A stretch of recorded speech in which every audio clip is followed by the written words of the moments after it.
आज বানাচ্ছি জল দিয়ে আলু কুলচা একদম রেস্টুরেন্ট স্টাইলে। আপনারা দেখলে অবাক হয়ে যাবেন এত সুন্দর এত সহজভাবে একটা রেসিপি তৈরি করা যায়। তো চলুন দেখে নেওয়া যাক আমার আজকের রেসিপি জল দিয়ে আলু কুলচা। এত সুন্দর নরম তুলতুলে একটা রেসিপি যা আপনারা একবার যদি করতে পারেন বাড়িতে বারবার করে খেতে ইচ্ছা হবে। তো আমার আজকের রেসিপি আলু কুলচা। তো এই আলু কুলচা বানানোর জন্য আমি কি কি উপকরণ নিয়েছি সেটাও আপনাদেরকে বলে দিচ্ছি। একদম ঘরোয়া উপকরণ দিয়ে যেগুলো বাড়িতে সব সময়ই পাওয়া যাবে সেইগুলো দিয়েই এই রান্নাটা আমি আজকে করছি। তো এই কুলচা বানানোর জন্য আমি এখানে নিয়েছি 400 গ্রাম পরিমাণ ময়দা। 400 গ্রাম ময়দার মধ্যে দিয়ে দেব পরিমাণ মতো লবণ আর 2 চামচ থেকে চিনি। চিনিটা চাইলে আপনারা গুঁড়ো করেও দিয়ে দিতে পারেন। তো এবারে এই লবণ আর চিনি দিয়ে ময়দাটাকে খুব ভালো করে মেখে নেব। চিনি আর লবণ ময়দার সঙ্গে ভালো করে মিশিয়ে নেওয়ার পর মাঝখানটা একটু ফাঁক করে দেব। মাঝখানটা ফাঁক করে দিয়ে এর মধ্যে দিয়ে দিচ্ছি 100 গ্রাম পরিমাণ টক দই। এই টক দইটা দেওয়ার পরে এর মধ্যে দিয়ে দেব 1 চামচ বেকিং পাউডার, 1 চামচ বেকিং সোডা। দেওয়ার পর দইটাকে খুব ভালো করে মিশিয়ে নেব। দইয়ের মধ্যে বেকিং পাউডার আর বেকিং সোডা দেওয়ার ফলে দইটা খুব ভালোভাবে ফার্মেন্ট হয়ে যাবে। তো চাইলে এটা আপনারা একটা ছোট বাটিতে করে দইটা নিয়ে তার মধ্যে বেকিং পাউডার বেকিং সোডা মিশিয়ে তারপরে এটা ময়দার মধ্যে দিয়ে দিতে পারেন। আমি এখানে একেবারে ময়দার মধ্যে দিয়ে দিচ্ছি।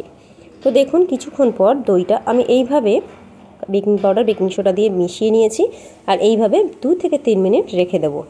2 থেকে 3 মিনিট পর আপনারা দেখলে বুঝতে পারবেন এটা কত সুন্দর ফার্মেন্ট হয়ে গেছে।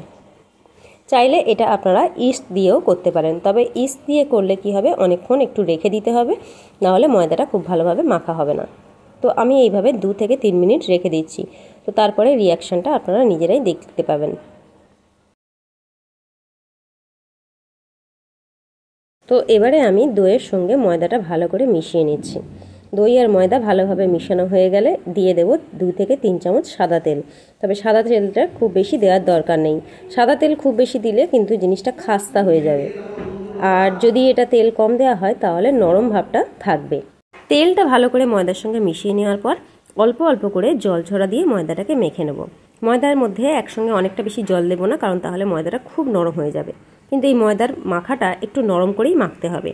তো সেইভাবে আমি জল ছড়া দিয়ে দিয়েই ময়দাটাকে মেখে নেব। তো এই ময়দাটাকে দেখুন আমি খুব ভালো করে মাখিয়ে নিচ্ছি। আর এই ময়দাটাকে কিন্তু খুব ভালো করে ঠেসে ঠেসে মাখতে হবে। ময়দার মধ্যে অল্প অল্প করে জল দিচ্ছি আর ময়দাটাকে মেখে নিচ্ছি। আর ময়দাটা মাখা হয়ে গেলে আমি এটাকে প্রায় 15 থেকে 20 মিনিট মতো ঢাকা দিয়ে রেখে দেব।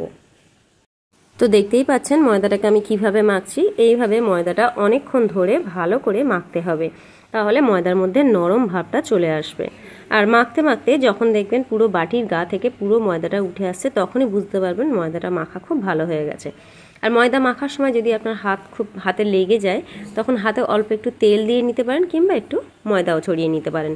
তো দেখুন মাখা কিন্তু আমার একদম রেডি হয়ে গেছে। এবারে উপরে একটু হাতে তেল বুলিয়ে ময়দাটা মাখিয়ে রেখে দেবো, যাতে না ময়দার উপরেরটা শুকনো হয়ে যায়। তো এইভাবে আমি প্রায় 20 থেকে 25 মিনিট রেখে দিচ্ছি। দেখুন 20 থেকে 25 মিনিট পর আমি ময়দাটা তুলে নিয়েছি। এবারে দেখতে পাচ্ছেন কতটা নরম হয়ে গেছে। আবারও এটাকে একটু ভালো করে মিনিট 10 ভালো করে ডলে ডলে মেখে নেব। তো এবারে এর থেকে আমি একটু লেচি কেটে নেব। আমি এখানে খুব বেশি বড় সাইজের লেচি করছি না, রুটি যেমন হয় আমি সেরকম রুটির সাইজের লেচিটা করছি। আপনারা চাইলে আপনাদের মন মতো লেচিটা কেটে নেবেন। তবে যেহেতু কুলচা হবে তো লুচির থেকে একটু বড় করে লেচিটা কাটতে হবে। তো সামান্য একটু ময়দা ছড়িয়ে আমি আবারও একটু ভালো করে মেখে নিচ্ছি। এবারে এর থেকে আমি 4টে লেচি কেটে নিচ্ছি। দেখুন লেচিগুলো কিন্তু বেশ বড় সাইজেই করেছি, খুব ছোট ছোট করিনি। লেচি আমি কেটে রেডি করে নিচ্ছি। এবার হাতে একটু ময়দা ছড়িয়ে গোল গোল করে নিচ্ছি। আর এবারে কুলচা করার জন্য যেটা মেন দরকার আলুর পুর, সেই আলুর পুরটা এবার আমি রেডি করে নিচ্ছি। এখানে আমি 1.5 খানা আলু নিয়েছি। আলুর মধ্যে দিয়ে দিচ্ছি সামান্য একটু বিট লবণ, দিয়ে দিচ্ছি সাদা লবণ যেটা আমরা রান্নায় ব্যবহার করি, 1 চামচ ভাজা জিরে গুঁড়ো, কালারের জন্য একটু কাশ্মীরি লঙ্কার গুঁড়ো, দিয়ে দিচ্ছি পেঁয়াজ কুচি। পেঁয়াজটাকে কিন্তু একদম মিহি করে কুচিয়ে নিয়েছি, চাইলে পেঁয়াজটা আপনারা নাও দিতে পারেন। দিয়ে দিচ্ছি 1 চামচ ধনেপাতা কুচি, একটু কাঁচা লঙ্কা কুচি দিয়ে ভালো করে আলুটাকে চটকিয়ে নেব। তবে চাইলে আপনারা আলুটাকে গ্রেট করে নিতে পারেন। গ্রেট করলে খুব ভালো হয়, কারণ কোনো রকম লাম্প থাকবে না। আর যেহেতু এখানে আমার গ্রেটারটা ছিল না তাই আমি হাত দিয়েই চটকিয়ে নিয়েছি। তো হাত দিয়ে চটকে নেওয়ার পর আমি এবারে দিয়ে দিচ্ছি একটু আদা কুচি। এই আদা গ্রেট করা দিলে খেতে কিন্তু ভীষণ ভালো লাগে। গ্রেট করা আদা দিয়ে দিচ্ছি, চাইলে আপনারা স্কিপ করে যেতে পারেন। তো খুব ভালো করে আলুটাকে মাখিয়ে নিচ্ছি। আলুর পুরটা যখন মাখানো হয়ে যাবে, এবারে হাতে করে অল্প অল্প করে একটু আমি গোল গোল করে নিচ্ছি, তাতে আমার পুরের ভিতর দিতে সুবিধা হবে। এবারে আমি যে লেচিগুলো কেটে রেখেছিলাম, হাতে সামান্য একটু ময়দা নিয়ে লেচিগুলোকে একটু বাটির আকারে গড়ে নেব। দেখুন ময়দাটা কতটা নরম তুলতুলে হয়েছে। তো এবারে একটু বড় বড় সাইজে বাটির মতো করে নিচ্ছি। এবার বাটির ভিতরে ওই আলু মাখানো পুরটা দিয়ে দিচ্ছি। এইভাবে দিয়ে একটু আস্তে করে প্রেস করে দেবো, দিয়ে ভালো করে মুখটা বন্ধ করে দেবো, যাতে না মুখটা ছেড়ে বেরিয়ে যায়। মুখটা যদি ভালোভাবে বন্ধ করা না হয় তাহলে কিন্তু আলুর পুরটা ফেটে বেরিয়ে যাবে। যখন বেলতে যাব তখন কিন্তু অসুবিধা হবে। তো এইভাবে আমি হাতে করে একটু গোল গোল করে খুব সুন্দর করে রেডি করে রাখছি। তো এইভাবে আমি সব কটা বাটির মধ্যে পুর ভরে দিচ্ছি, দিয়ে লেচিগুলোকে পুরো রেডি করে নিচ্ছি। এবারে দেখুন অল্প করে ময়দা ছড়িয়ে খুব আস্তে করে বেলে নিচ্ছি। খুব বেশি প্রেস করা যাবে না, তাহলে কিন্তু সব ফেটে বেরিয়ে যাবে। আমি এইভাবে লম্বা লম্বা করে বেলে নিচ্ছি। কুলচা কিন্তু একটু লম্বাটে হয়, ডিমের মতো, যেটা ওভাল সাইজের মতো হয়। তো এইভাবে আমি হালকা করে প্রেস করে বেলে নিচ্ছি। আর আমি এখানে একটা মিডিয়াম সাইজ করছি, যেহেতু আমার যেটাই করব সেই প্যানটা একটু ছোট সাইজের, তো আমি সেই সাইজের অনুযায়ী করছি। আপনারা চাইলে বড় করে করতে পারেন। এবারে বেলা হয়ে গেছে, হাতে একটু জল নিয়ে উপরে একটু প্রেস করে দিলাম। দেওয়ার পর একটু কালো জিরে ছড়িয়ে দিলাম, দিয়ে দিচ্ছি একটু সাদা তিল ছড়িয়ে দিলাম, যাতে গার্নিশিংয়ের জন্য খুব ভালো দেখতে হয়। আর উপরে ছড়িয়ে দিচ্ছি একটু ধনেপাতা, দিলে কিন্তু পুরো রেস্টুরেন্ট স্টাইলের হবে। উপরে ধনেপাতা ছড়িয়ে দেওয়ার পর আমি আবারও একটু আস্তে করে বেলে দেব, যাতে ওই কালো জিরে তিল ধনেপাতা সবটাই কিন্তু লেচির মধ্যে বসে যায়। তো দেখুন এইভাবে আমি বেলে নিচ্ছি। তবে এগুলো বেলে কিন্তু রেখে দেওয়া যাবে না, বেলে সঙ্গে সঙ্গে এগুলো করে নিতে হবে। এদিকে আমার বেলা হয়ে গেছে। এবারে আমি গ্যাসে একটা প্যান বসিয়ে দিচ্ছি। তো এবার আমি গ্যাসে প্যান বসিয়ে দিয়েছি। প্যানটাকে কিন্তু প্রথমে খুব ভালো করে গরম করে নিতে হবে। তো দেখুন জল দেওয়ার সঙ্গে সঙ্গে যখন এইরকম বুদবুদ উঠবে, তখনই এর মধ্যে কুলচাটা দিয়ে দেবো। কুলচাটা দিয়ে আমি এখানে মিনিট 3 ঢাকা দিয়ে রেখে দেবো। 3 মিনিট ঢাকা দেওয়ার পর আমি আপনাদের দেখাচ্ছি এটা কত সুন্দর ফুলে উঠেছে। আর একটা কথা বলি, যাদের কাঁচের ঢাকনা আছে তাদের যে একটা কাঁচের ঢাকনার মধ্যে একটা ফুটো থাকে, সেই ফুটোর মধ্যে চাইলে আপনারা একটা লবঙ্গ দিয়ে দিতে পারেন। তো আমি এখানে স্টিলের ঢাকনা দিয়ে করছি, তো আমার সেটার প্রয়োজন নেই। এবারে ঢাকা খুলে দিয়েছি, দেখুন কত সুন্দর ফুলে উঠেছে। কি দেখতে লাগছে তো, একদম রেস্টুরেন্ট স্টাইলে। তো দেখুন কত সুন্দর ফুলে উঠেছে। আমি একটু কাছ থেকে আপনাদের দেখাচ্ছি কতটা সুন্দর লাগছে। তো এবারে এর গায়ে আমি একটু ঘি ব্রাশ করে দিচ্ছি, চাইলে আপনারা বাটার দিয়ে দিতে পারেন। তো এবারে আমি এটাকে উল্টিয়ে দিচ্ছি, দেখুন কত সহজে উঠে আসলো। এবারে আর একটা পিঠে আমি ভালো করে ঘি ব্রাশ করে দিচ্ছি।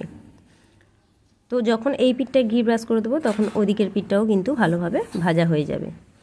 একদম তেল ছাড়া একটা হেলদি ব্রেকফাস্ট, চাইলে আপনারাও একবার বাড়িতে এইভাবে ট্রাই করে দেখতে পারেন। তো দেখুন কত সুন্দর ফুলে উঠেছে আর কত সুন্দর দেখতে হয়েছে।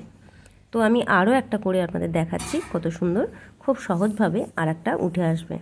তো আবারও আমি 3 থেকে 4 চামচ জল দিয়ে দিয়েছি। এই জলের মধ্যেই কিন্তু এই কুলচাটা ফুলে উঠবে। তো আবারও একটা কুলচা দিয়ে দিলাম, আবার মিনিট 3 ঢাকা দিয়ে দেব।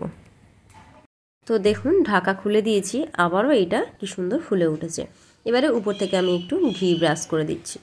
ঘি ব্রাশ করে দেওয়ার সঙ্গে সঙ্গে কেমন ফুলে উঠছে। আবার একটা সাইড উল্টে দিলাম, দিয়ে এই সাইডেও একটু ঘি ব্রাশ করে দিচ্ছি। তো এইভাবে আমি সবগুলো ভালো করে ভেজে নিচ্ছি। তো খুব সহজভাবে এই কুলচার প্রসেস আমি দেখালাম। তো একবার হলেও আপনারা বাড়িতে ট্রাই করে দেখবেন, আশা করছি খুব ভালো লাগবে। তো কুলচা আমার একদম রেডি হয়ে গেছে। তো লাগছে তো পুরো রেস্টুরেন্ট স্টাইলের কুলচা। তো এইভাবে আপনারাও একবার বাড়িতে ট্রাই করে দেখুন। এত সুন্দর খেতে হবে, এত নরম তুলতুলে যে আপনারা নিজেরাই অবাক হয়ে যাবেন। তো এই একটা কুলচা আমি আপনাদেরকে দেখাচ্ছি কতটা নরম তুলতুলে হয়েছে।